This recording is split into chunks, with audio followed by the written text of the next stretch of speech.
Pag pinaklas nyo to, so ibalik nyo rin. So huwag nyong tatamarin na, huwag kayong tatamarin na hindi ibalik to kapag nag-change ulit tayo. Pag pinaklas natin, ito kasi ating protection sa belt. So nakasulat naman yan. Kaya huwag natin ito natanggalin yung mga safety card na yan. Tapos, pagkatapos natin mag-change oil, then on lang din natin. Ito.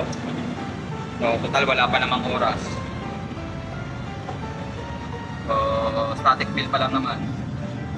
So, mamaya-maya kasi magkakaroon na tayo ng react fill. Static fill pa lang. So, on nyo lang din.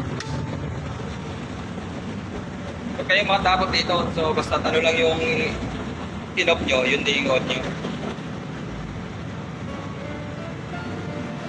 Okay, maraming salamat po. Maraming hirap, hindi pa na-change oil. So, ito po yung part 3 na dapat nating tandaan kapag nag-change oil po tayo. So, ito po.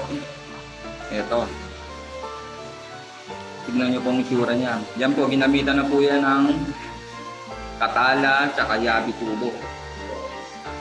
Sukat po dyan na Yabi is 17, no? Pero dyan, ginamitan na po yan. So, sinigundahan ko naman po, pero ngayon, hindi ko na siya ginagamitan ng Katala. Ang ginagamit ko talaga dito is yung Yabi na 17. Ganun din po dito. So, halata naman po. At saka, pangit talaga pag nag-change oil na mainit. Kasi isa rin po yan, kahit na Yabi po yung gagamitin natin dyan, talaga nagpupusa na po ito kasi maiinit na. Yan po yung ano, lalo na po yung ilalim niya, bumilog na sa ilalim po. So yan po, bumilog na. So ang hirap po tanggalin. So paalala ko lang po sa ating mga operator, so wag natin gayahin yung pagkakamali. No? Kasi ang hirap po. Yan po, bumilog na. Although kaya pa naman, pero huwag natin gagawin nakakala talagang kung ano po yung sukat na itong tornilyo po na yan. Yan pong dapat yun pong Yabi yung gagamitin. Yan po is 17. So 17 po siya. So yan pong paalala pag sa change oil. Yan. Sana po makatulong tong ating binablog, no, sa mga bagong operator. Kasi kung gumagawa lang po nito is technician. Sa mga operator, sa monitoring na po siya tsaka sa process. So sa mga technician, kaya ito po, hindi na po yung ginamitan ng Katala.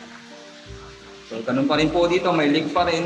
So wala pa rin po tayong pumupunta dito mga gagawa. So mahirap. Mahirap po talaga mag-STP operator. Sabihin na nila na STP operator lang, napakahirap po.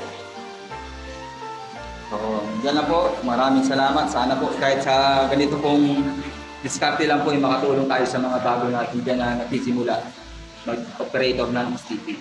So, maraming salamat po.